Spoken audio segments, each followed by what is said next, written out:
Hello' guys welcome back to my channel. আৰু আজি যিহেতু আপোনালোকে গম পায় 9 বজাৰ লগে লগে হায়াৰ ছেকেণ্ডেৰী ৰিজাল্ট দিব আৰু হায়াৰ ছেকেণ্ডেৰী ৰিজাল্ট আপোনালোকে কেনেকৈ চাব, কোনকেইটা ৱেবছাইটত চাব, আজি সেই ভিডিঅ'ত আপোনালোকক দেখুৱাই দিম।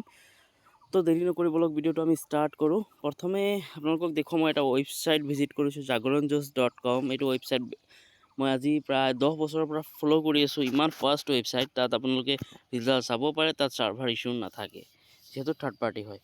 আৰু Assam higher secondary education council যিটো ৱেবছাইট হয়, সেইটো ৱেবছাইটতো আপোনালোকে এবাৰ নেক্সট টাইম চাই ল'ব যেতিয়া ছাৰ্ভাৰ ঠিক থাকে, কাৰণ সেই সময়ছোৱাত ছাৰ্ভাৰ বহুত ডাউন থাকে, গতিকে ৰিজাল্ট চোৱাত দিগদাৰ হয়। ঠিক আছে, গতিকে মই আপোনালোকক দেখুৱাওঁ ৰিজাল্ট চোৱাৰ এইকেইটা চাওক ডেট, আপোনাৰ ইভেণ্ট অফ ডেট 9 মে 2024, মানে 9 বজাৰ লগে লগে ৰিজাল্ট দিব, ইয়াত লিখা আছে, আপুনি চাইছে নিশ্চয়। আৰু যোৱাকালি অসমৰ মাননীয় শিক্ষামন্ত্ৰী মহোদয়ে টুইট কৰিও জনাইছে, নিশ্চয় আপোনালোকে গম পাইছে, নিউজত পাইছে।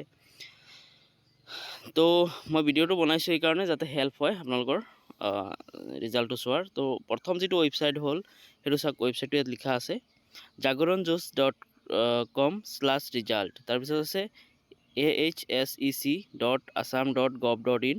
তাৰপিছত হ'ল resultassam.nic.in, sebaonline.org। এইকেইটা ৱেবছাইটত আপোনালোকে চাব পাৰে।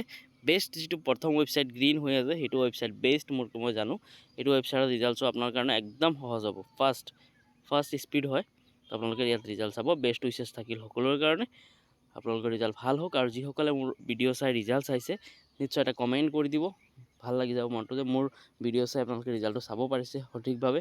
আৰু আকৌ মই ফ'ল' কৰিছোঁ jagoranjosh.com-ত আপোনালোকে চাব, তাত ফাষ্ট থাকিব, চাব পাৰিব ৰিজাল্ট, নেটৱৰ্ক ইছ্যু নাথাকিব, ছাৰ্ভাৰ ইছ্যু নাথাকিব।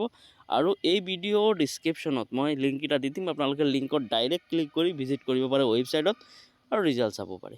অ'কে, ধন্যবাদ।